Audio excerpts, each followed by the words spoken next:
Olha aqui, ó. Está André Cavalcante no Morumbi para falar desse São Paulo. Ô, André, me chamou a atenção. Tem problema de atraso de direito de imagem também no São Paulo? Mais essa pro Cuca aí administrar? Tem sim, Calheiros. Definitivamente a fase do São Paulo não é das melhores dentro e fora de campo, né? Porque dentro de campo, se a gente for analisar essa temporada de 2019, o time perdeu a final do Campeonato Paulista para o Corinthians, foi até a decisão do estadual.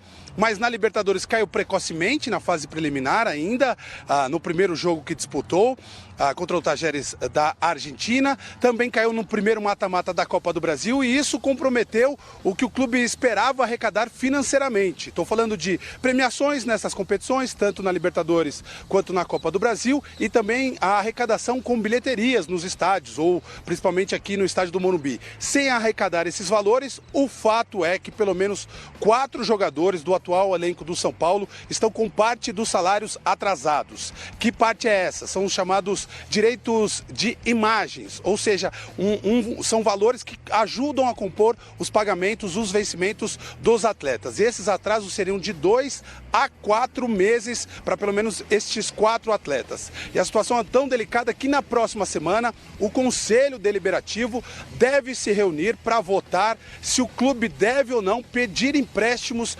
bancários para quitar essas dívidas, para quitar estes atrasos. Por outro lado, já enquanto isso não se resolve, se o clube vai ou não pedir empréstimos, a diretoria vai tentando reduzir os custos, diminuir a folha salarial do clube. E nesse contexto, a barca já está pronta, a gente já vem trazendo informação. Bruno Pérez, Jusilei e também Nenê já foram liberados dos treinamentos lá em Cotia para definirem os respectivos futuros em outros clubes. Ou seja, mais uma vez, o São Paulo está passando por um processo de reformulação. Dá só uma olhada na reportagem. Tripulação a bordo. A barca do São Paulo deve zarpar em breve. Destino? Apenas o de Birubiru está encaminhado e o atacante deve defender as cores do Botafogo na sequência da temporada. Jusilei, Nenê e Bruno Pérez devem ser os próximos. O trio sequer treinou com o restante do grupo na reapresentação desta segunda-feira. Os 2 últimos têm contrato somente até o fim do ano.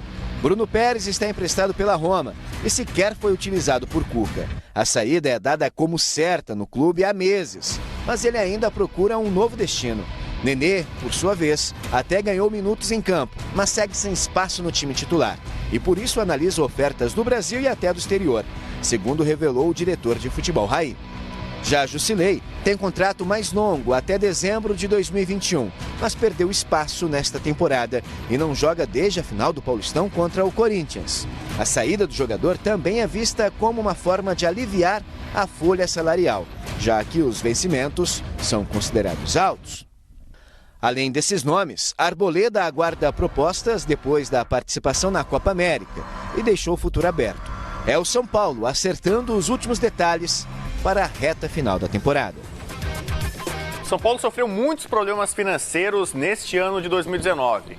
Primeiro, pensava vender um jogador, quem sabe um jogador da base, no começo do ano. O nome seria o Lisiero. Essa venda acabou não acontecendo. Teve lesão, depois ele virou titular importante, acabou não sendo vendido na primeira janela. Depois o São Paulo saiu precocemente da Libertadores e também na Copa do Brasil. Os cálculos dizem que o São Paulo deixou de ganhar cerca de 40 a 50 milhões de reais entre bônus, premiações e a própria renda no Morumbi.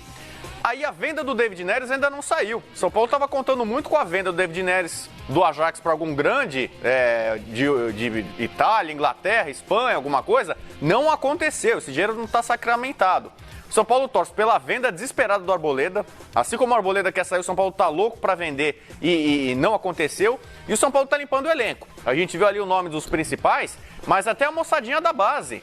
O São Paulo, por exemplo, emprestou para o Portimonense o Cássio, jogador da base, o meia, que provocou o Palmeiras no ano passado, quando o São Paulo ganhou no Allianz Parque a Supercopa da categoria, Supercopa Sub-20. Então o São Paulo está tentando enxugar o elenco, porque só tem uma competição, só tem o brasileiro. Não adianta ficar com mais de 30 jogadores para jogar só um torneio. E já fez 37 milhões de reais de empréstimo bancário esse ano. Desse jeito, o São Paulo vai voltar casinhas no tempo e vai ficar devendo.